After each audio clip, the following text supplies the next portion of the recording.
Hi, welcome to Fun Science with Rohini. The Tell Me Why of today is why do we get hiccups? Hiccups are a sound which is produced by your vocal cords involuntarily and it goes like hic. And that's an involuntary sound that you produce. You don't intentionally produce a hic sound during a speech or when you're talking or holding a conversation. It happens involuntarily. It is a spasm of your muscle, involuntary spasm of your muscle. Now, why do hiccups occur?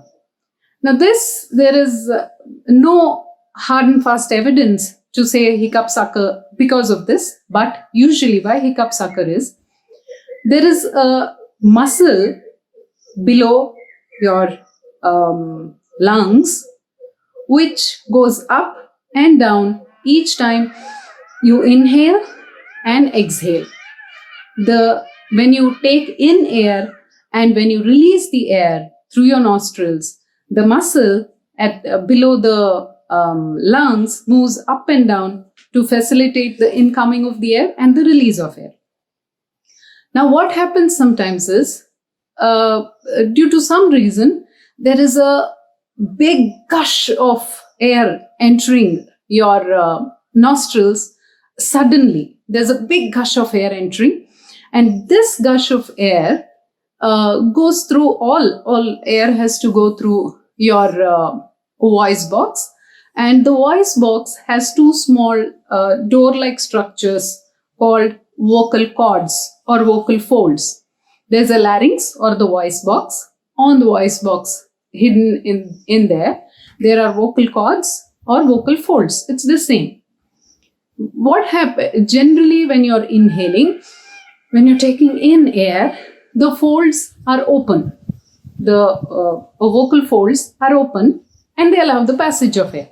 But what happens when you hiccup is there is a sudden gush of air entering into your system, and that sudden gush of air folds off the vocal cords. It shuts off the vocal cords, and because the vocal cords are in the voice box, their sudden shutting gives out a hic sound.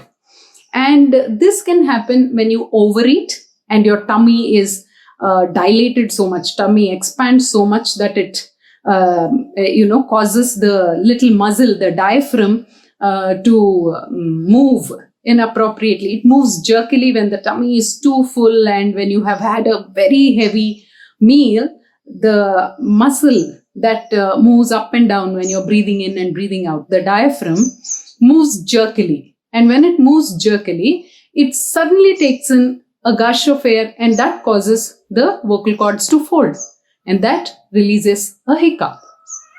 Now, this is one of the common reasons stated for hiccups. When you have lots of fizzy drinks like cola and all, or when you eat too much, or when you're excited and all. And some people have hiccups for 1 minute or a few minutes, but some have it for a longer periods. And the longest recorded period for hiccups is 60 years. Continuously for 60 years, a person had hiccups.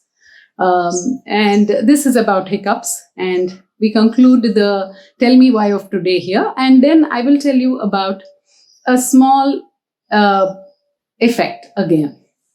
It is called rhyme as reason effect or Eaton-Rosen phenomenon. In this, what they state is, when a person is presented with information that rhymes, that's rhyming, or in rhyming lines, they have a tendency to accept that information as more true or having greater value than when you present the information in ordinary words. One example of this was the experimenters, when they were experimenting on this, they took one line. And that line was, what sobriety conceals, alcohol reveals. And along with this line, the same line with the same meaning was presented differently to the participants. And it said, what sobriety conceals, alcohol unmasks. It is the same. When what sobriety conceals, alcohol reveals, or alcohol unmasks. These are the two sentences presented, and many participants felt that what sobriety conceals, alcohol reveals is more true compared to the sentence, what sobriety conceals, alcohol unmasks. It is the same, but they gave more weightage to the sentence which had rhyming. And one popular example of rhyme as reason effect, or rhyme as Eaton-Rosen phenomenon, is O.J. Simpson's murder case, acquittal of O.J. Simpson, when his lawyer used the phrase, if it doesn't fit, you must acquit. And they believed, if it doesn't fit, you must acquit, is a classic line presented in rhyme as reason effect after the O.J. Simpson's case. And you tend to accept rhyming words as more true because they're easier to process and they're smoother to process by your brain, and your brain likes smooth and easier processing of information. Therefore, it accepts that as having higher value than the same sentences presented in different formats. So that is rhyme as reason for you, effect for you. Next time you want somebody to believe what you say is true, try and say it in rhyming sentences. Thank you.